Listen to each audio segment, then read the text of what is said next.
Hi witches! So today we are delving into the world of mediumship. Now you may have heard the term medium, psychic, all kind of like referring to the same thing, and that's what we're talking about today.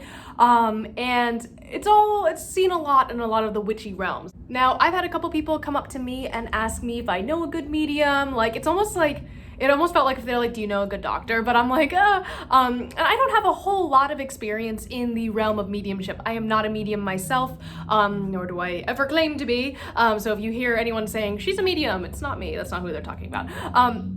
So a medium is a psychic, but not all psychics are mediums. Similar to how all Wiccans or most Wiccans are witches, but not all witches are Wiccans, like me. Let's unpack some of these concepts, right? A psychic is someone who basically relies on their base sense of intuition and like psychic ability. We talked about the clairsenses and stuff earlier. So they rely on that to gather information from the environment around them and not necessarily to see the future, but like kind of that they're people who access the Akashic record. But generally they use these abilities to gather information about the person that they are doing a reading for. So if you have a psychic reading, generally this might include it's hard to explain because I've not really done a whole lot of this, but like I feel like it's done a lot with tarot. Maybe they use other tools, but sometimes it's just like a one-on-one conversation where someone's like, okay, well this and this. But basically a psychic is just someone who really relies on their intuition to counsel people in a spiritual matter. Does that make sense? I hope that makes sense. On the converse, a medium will actually use their psychic abilities, so like their clairsenses, to tune into the spirit and energy surrounding somebody.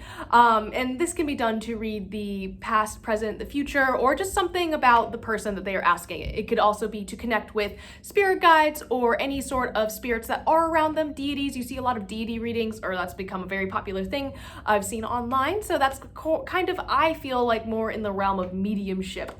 A medium is someone who acts as kind of a bridge between the spirit world and the physical world. And no, I'm not talking about like Avatar: The Last Airbender type stuff, but someone who can communicate with spirits and also like relay those messages to us living people. So yeah, mediums rely on the presence of non-physical energies outside of themselves for information relevant to the person being read, whereas a psychic will pick up on like energies and stuff that the person is giving off. Does that make sense? Like I hope that I think I've over-explained that. I'm very good at over-explaining things, so sorry.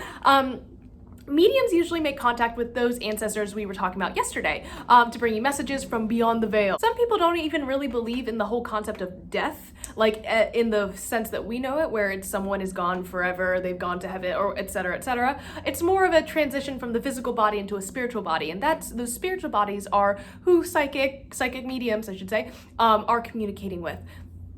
If we go by that logic, mediums are so psychically sensitive that they are the ones who can like perceive these non-physical entities and give you messages that way. So that is the basis of a medium's practice, to my understanding. Now, again, I am not a medium. If I am explaining this wrong, or if I'm like not quite on it, please correct me in the comments. I would love to have a conversation with you. Again, I am not a psychic medium. That's not my gift. My gift is the gift of talking.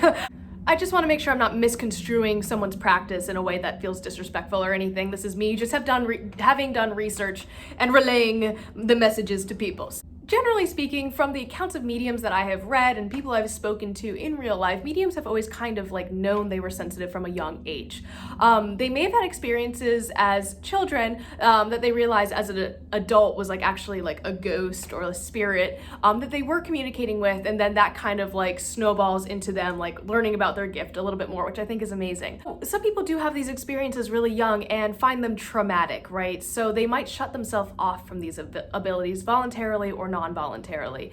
Now, I feel like this is one of those things that's like a little bit controversial in the psychic medium community. Not that I'm super a part of that, of course, but I do apologize if this is a controversial opinion, but I believe it is 100% your choice whether or not you choose to pursue this path, or if you kind of are just like, no. So I've met people who did have scary experiences and kind of leaned into it and learned from it and do continue to work as mediums like professionally, which is amazing. But there are other people that I know who were just kind of like, yeah, I just kind of shut myself off from it. Now there are people who can't, like there are people who absolutely can't do that. Now, I do understand that it is not a choice for everybody to be able to just turn that off. I 100% understand. And if you do want to talk about anything that you're going through, I am always here to talk about it. I may not be able to relate super hard, but I'm always here to listen. So does my opinion on this matter?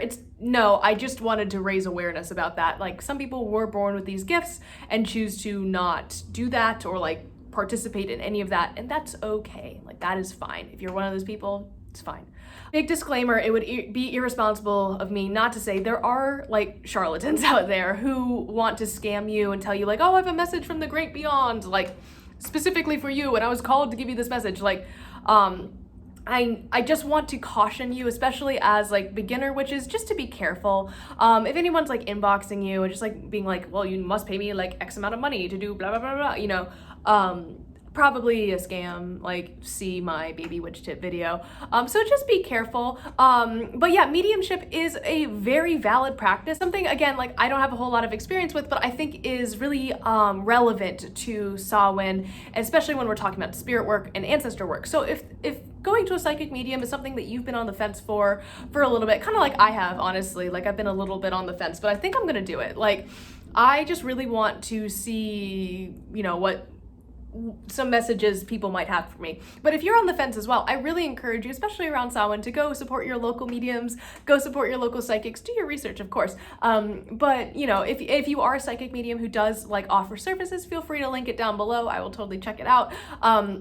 But I encourage you to kind of like learn more about this. And if you are a psychic medium, I would love to have a conversation with you in general, just to like learn more about your practice, because it's something that like I, again, don't experience on a daily basis. And I think it's really beautiful and really cool. So all that being said, I hope you guys are enjoying October. I know we were talking about some spooky stuff.